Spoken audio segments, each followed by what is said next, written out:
এখানে আমরা তিনটা পদ পাইছি, তিনটা পদে আমরা দুইটা পদে বিভক্ত করব। কেন? বর্গ নির্ণয় আমাদের দুইটা পদ আছে, সেই ক্ষেত্রে দেখো আমরা 2a - b ফার্স্ট ব্র্যাকেট দিয়ে দিছি প্লাস 3c রে আমরা ফার্স্ট ব্র্যাকেটে বাইরে রেখে হোল স্কয়ার দিয়ে দিলাম। এখন এই পদটারে আমরা এই ধরবো, এটা ধরবো b। সেই ক্ষেত্রে আমরা যে কাজটা করতে পারি, দেখো এখানে প্লাসের সূত্রে পড়বে, তাহলে আমরা লিখতে পারি a স্কয়ার প্লাস সূত্রে 2ab এর পরিবর্তে -2b। দেখো b এর পরিবর্তে আমাদের আছে কত 3c plus b square, b এর পরিবর্তে 3c, 3c এর পর হোল স্কয়ার দিয়ে দেব।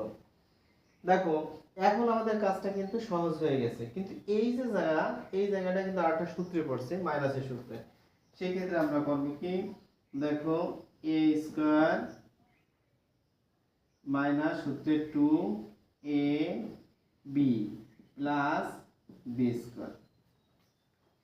দেখো আমরা সূত্রে লিখছি কি a স্কয়ার এর পরিবর্তে 2a আছে, আমরা 2 এর পর হোল স্কয়ার দিয়ে দিছি, মাইনাস সূত্রে minus 2ab plus b square. b এর পরিবর্তে b আছে, তাহলে b স্কয়ার দিয়ে দিলাম।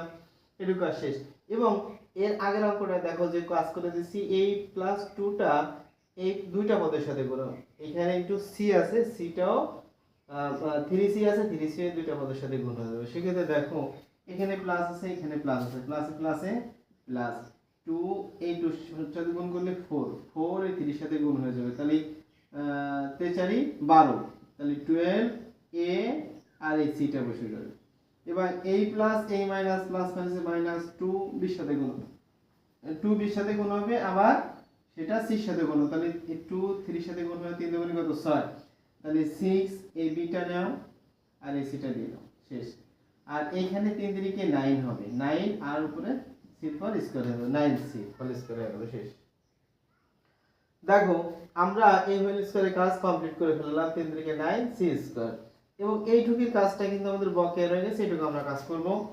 দেখো এখানে আমাদের 2 দুগুণে কত 4, তাহলে আমরা এখানে দিয়ে দেব কত 4a স্কয়ার, আর এখানে 2 দুগুণে 4, তাহলে 4ab, এই b স্কয়ারটা আমরা দিয়ে দেব, আর এখানে যা আছে আমরা সেগুলো পর্যায়ক্রমে বসায় দেব।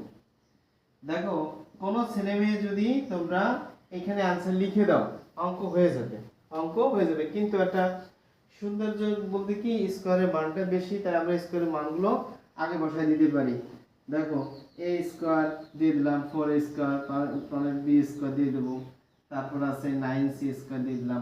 পর্যায়ক্রমে পরবর্তী সংখ্যাগুলো আমরা এইভাবে যদি বসাই যায়, তাহলে আমাদের ac - b c, দেখো এইটা আমরা आंसर লিখতে পারি। যদি কোনো ছেলে মেয়ে এই লাইনটা না লিখতে পারো তাতে কোনো প্রবলেম নাই, সেই ক্ষেত্রে আমরা এই প্রথম লাইনে আমাদের যদি আমরা आंसर লিখে দেই, আমাদের आंसर হয়ে যাবে। আবার দেখা গেল দ্বিতীয় লাইনে আমরা आंसर লিখতে যাই, এখানে যদি একটু মাইনাস বা প্লাসে ভুল করি বা স্কয়ারে ভুল করি, কিন্তু অঙ্ক কেটে দিতে পারে কোনো এক্সামিনার। বেস্ট অফ লাক, ভালো থাকো।